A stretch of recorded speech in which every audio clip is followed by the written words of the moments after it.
Meron akong estudyante, tinanong ako, ganda nung tanong. Sabi niya, sir, may tanong lang ako sa iyo, ha? Logic lang to logic, sir.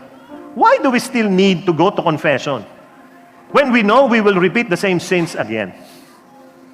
Bakit pa tayo dapat magkumpisal kung after a few days, after a week, yun na naman ang gagawin natin. Tapos babalik na naman tayo sa kumpisala. Yun din ang kukumpisal natin. Tapos after a few days, gagawin na naman. Bakit pa tayo, logically speaking, sir, di ba illogical yun?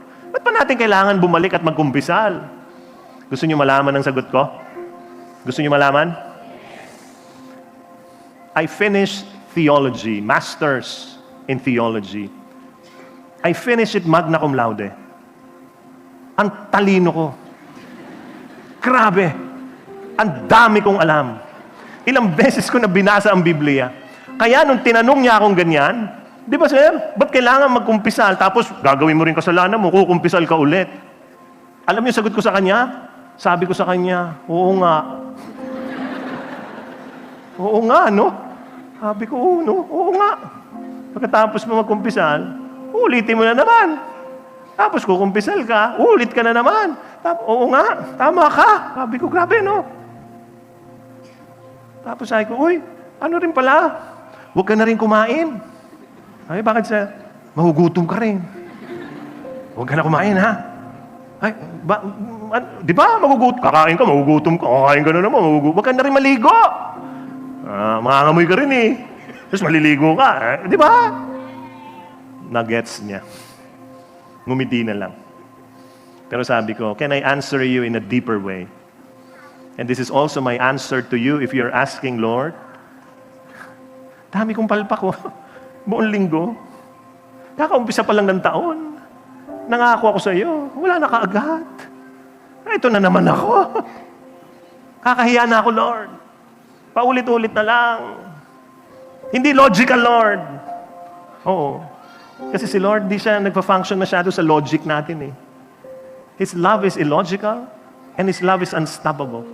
And this is my answer to you. Because, hold on to this answer, huh? Even if you break your covenant with Him, God will never break His covenant with you. I cannot fathom that. I just need to receive it. And it will free me. It will make me sin less. Kailangan ko lang tanggapin. Ang hirap niyan, arokin. Hindi mo yan kayang maarok, matanto, madalumat. Naintindihan niyo ba yun? Ha? Hindi niyo maintindihan ang kanyang pag-ibig. Ba't paulit-ulit na lang ako, Lord? Andiyan ka pa rin. Ba't ganon? Just receive it, please. And believe me, you will sin less. Ang gusto, tingnan niyo ako ha, pag palayo ka ng palayo sa Kanya, hindi mo siya lalo maintindihan. Lapit ka, kahit nakakahiya. Nagkasala ka, hindi ka nahiya. Humingi ng tawad, nahiya ka. Wag na, lapit ka na. Kahit alam mo, baka bukas bumalik. Kahit alam nga niya eh. Alam nga niya na bukas babalik ka, pinapatawad ka pa rin. God knows. He lives in your future. He can see it. Alam niya, palapit ka pa lang, Lord, patawarin mo ako, hindi na ako mag-chismis. Alam niya, naku, pag alis mo rito, chismis ka ulit. Ha? Sigurado. Alam niya, pero papatawarin ka na niya ngayon. Because He will never break His covenant with you. You are here today, not an accident. You are listening now, never an accident. This is God's word for you. Receive it. This is God's love for you. Just hold on to it. The enemy will try to get your all so that you won't see the love of God in front of you, so that you will not see the covenant God has given to you. He wants to give you fullness of life.